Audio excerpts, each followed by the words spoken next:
Good afternoon, students. Today we start the next concept of this chapter, that parliamentary system.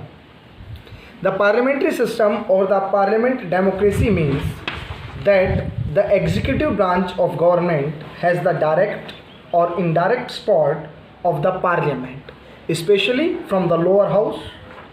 A balanced relationship between the executive and the legislature in a parliamentary system is called the responsible government.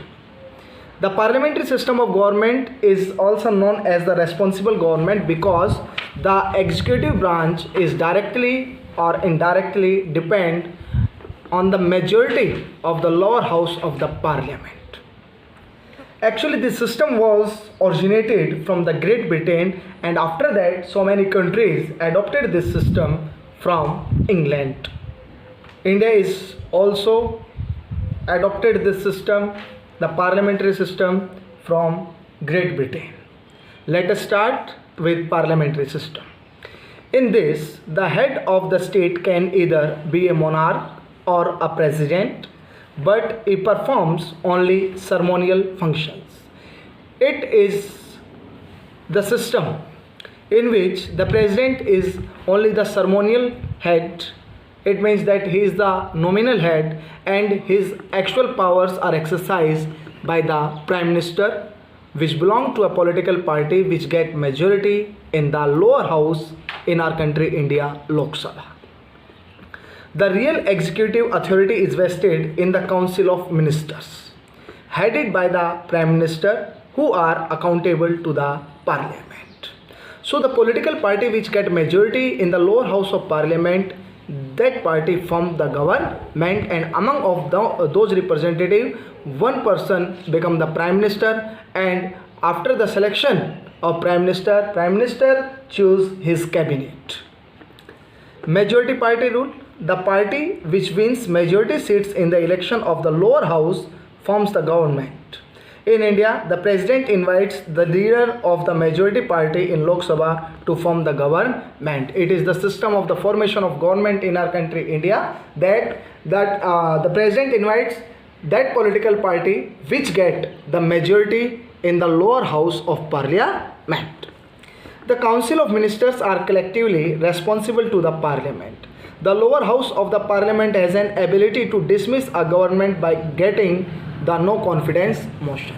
What do you mean by no confidence motion? It is a motion which is represented by the representatives of the lower house, Lok Sabha, against the ruling party, that we are not believe that the ruling party is in majority. If the no confidence motion is passed in the lower house of Parliament, then the government dismiss. In India, the Prime Minister is the real executive.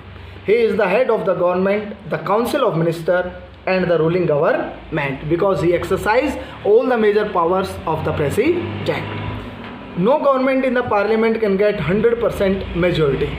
The opposition plays an important role in checking the arbitrary use of authority by the political executive.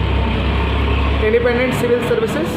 It means that those IAS and IPS officers, IFS, those become the part of permanent executive. They are totally independent. They work under the political executive, but according to their capability.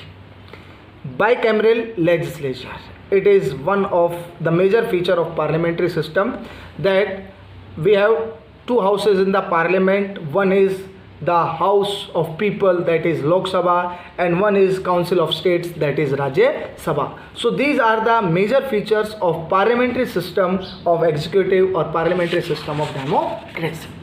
Next we discuss that what are the advantages of parliamentary form of government and disadvantages of parliamentary form of government.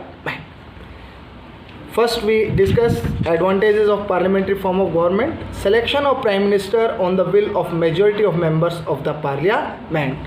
Who will become the Prime Minister of our country?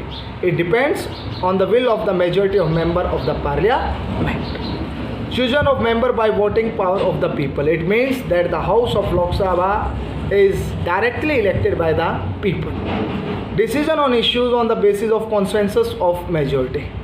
There are so many issues on which voting is done in the House of Parliament, and if the vote pass in the favor of that issue, that bill, then the bill will be passed in the House of Parliament.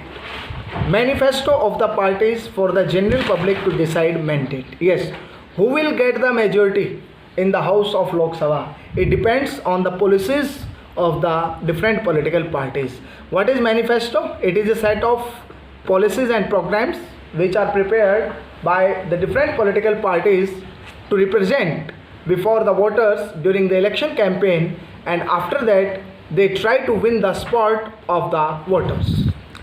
Criticism by the opposition. Yeah, there is a opposition party which check the arbitrary manner of the ruling party. Equal representation of all constituencies, either urban or rural level. It means that the constituencies are distributed or divided on the basis of population. Legislation according to the will of the people by the members representing them in the parliament. If suppose a government is not doing work according to the will of the people, then the people, they have power to change the ruling party through the election process. All these are the advantages of the parliamentary form of government. Now we discuss that what are the disadvantages of parliamentary form of government. There are so many disadvantages in the parliamentary form of government. First is delay in the decision making. Every bill which is prepared by the cabinet will be passed in the both of the houses, Lok Sabha and Rajya Sabha. Each and every section of that bill is discussed in the parliament, and after the pass of that bill, the bill will move on the table of the president. It takes so much time. It is the disadvantage of parliamentary form of government. Ministers are selected by the Prime Minister on the basis of influence in the party. Yeah, the cabinet formation is depend on the will of the Prime Minister. Misuse of authority by the members of parliament because of majority. Some bill can be passed by the ruling party. If they are in absolute majority, they can pass whatever they want. But judiciary is the organ which check if any bill or any law which is made by the legislature and executed by executive which is against the norms of the constitution, that can be dismissed, rejected by our Honorable Supreme Court of India. Members of parliament cannot go against the party's policy. Yeah, it is also the disadvantage that the member of the parliament, they cannot go against the party's policy. It means they follow only the policies of his or her political party. Nomination of illiterate members as minister causing strongest bureaucracy. As you know that it is the curse on our Indian political system that an illiterate person can become the Prime Minister or the President of India. Yeah, there is no eligibility mention. Education, especially in education, no eligibility is mentioned regarding education qualification for the post of Prime Minister, President, Chief Minister and other cabinet ministers. So it gives birth to the strongest bureaucracy in our country, India. Next and the biggest disadvantage, that is unstable government. And this unstable government is the result of defection. What is defection? Changing party allegiance from the party on which a person got elected to a legislative body to a different party. For example, if suppose a person is get elected on the symbol of hand from Indian National Congress, and after winning he or she can change his political party from INC to Bharatiya Janata Party, that is non-defection. Why the people they follow the principle of defection? It is also a principle that people, they are moving from frequently from one party to different party in the post of cabinet minister and money awards. These are the two basic reasons of defection, and defection cause birth of unstable government. So these are the disadvantages of parliamentary form of government. Thank you and have a nice day.